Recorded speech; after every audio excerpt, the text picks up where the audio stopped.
Good afternoon, everyone, and welcome to another edition of UGA Extension's Weekly Quick Facts. Your host, Daniel Price, and I'm right here in Cobb County.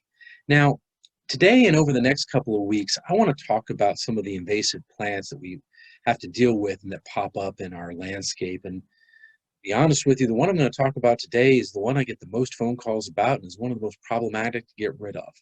Today, we're going to talk about bamboo. Now, bamboo, to give you a little bit of a background, it was originally brought over here for ornamental purposes, and it can have a very nice addition to a landscape. There's over 1,200 different species. It's a perennial grass, but it stands out from other grasses because of its woody stem. It grows very aggressively with its rhizomes. And it also is a very essential plant to day-to-day life for literally billions of people all across the world. A lot of people bring it over not just for ornamental purposes, but to give themselves a taste of home. In fact, to give you an example, Taiwan alone uses 80,000 tons of bamboo shoots annually.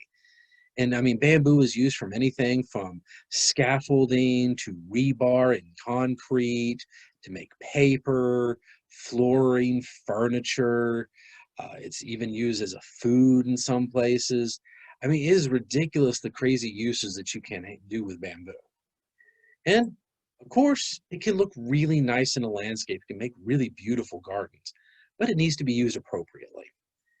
In fact, I really like what they did here on the photo on the right-hand side, where they actually put their bamboo in standalone troughs. So the bamboo rhizomes can't, go out and start spreading out invasively throughout the landscape. They're really just stuck within their individual planters. That's a really cool and unique idea. It's a way of bringing in an invasive species into your landscape, but keeping it from becoming invasive. Of course, everybody wants to know about control. Like most things that we try to control in our landscape, there never is a quick fix. In fact, I tell everybody it needs to be understood that getting rid of bamboo can actually take several years, almost like annual bluegrass. Now, one of the first steps that you need to do is try to remove as much of the root mass as possible. It does not take a lot of rhizome for a bamboo to regenerate, and it will regenerate quickly. So try to remove as much of the root mass as possible. You can also try to contain it. The rhizomes don't go more than about 6 or 7 inches down in the soil. So installing a barrier that's at least 18 inches deep to ensure that it won't go underneath is very helpful. And you can use materials such as concrete, metal, plastic, or even treated wood. But using that 18-inch barrier to contain it will help control it in a certain area and allow you to keep it away from growing in your lawn or any other place. So if you have a neighbor who has bamboo, if you put that barrier down, it'll help keep it from invading into your landscape, and it'll just grow more aggressively on the other side. Eventually, you'll probably need to apply a non-selective herbicide like glyphosate.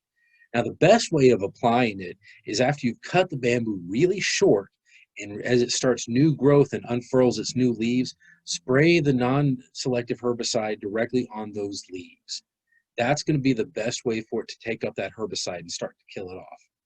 Also, mow bamboo regularly in places that you can. Bamboo over time cannot survive regular mowing. So that's another great way of slowly destroying it. Again, these processes will take several years, and there's never just one quick chemical fix for anything. It's usually a combination of cultural and environmental and chemical practices to get rid of an issue. That's definitely the case here for bamboo. Now, I do have some really nice publications. Clemson University has a really good bamboo control publication. So if you're dealing with a bamboo issue, contact us or read through that publication. I highly suggest it. Now, UGA also has a nice publication on growing bamboo. So if you'd like to add bamboo into your landscape and do so appropriately, it's a great publication to read.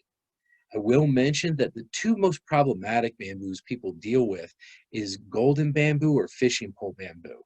So try to avoid those two species if you want to introduce bamboo into your landscape.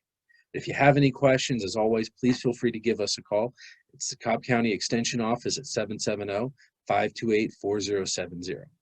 Thank you and have a wonderful afternoon.